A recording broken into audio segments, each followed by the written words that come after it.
It is a big discussion. It's a hot button right now, right? It's a hot topic, especially with iGaming coming along, right? And the dealers and the fate of live tables and the fate of paying that payroll, paying dealers that payroll, and should they be replaced with electronic table games? And is iGaming gonna take over? And we talk a lot about my thing has been customer service. Get the dealers happy, motivate the dealers, incentivize the dealers. Let's get that customer service level up.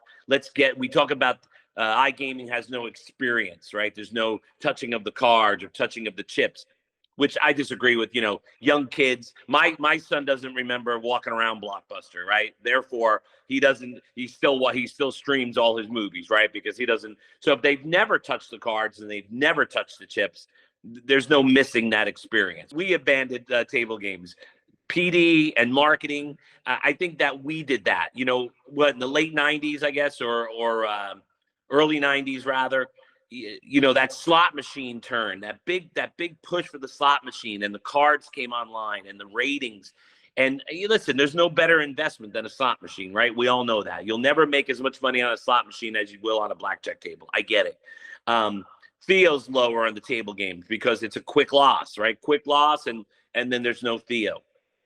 But I think we pulled away from table games. I don't think marketing does enough promotions, does enough table games promotions.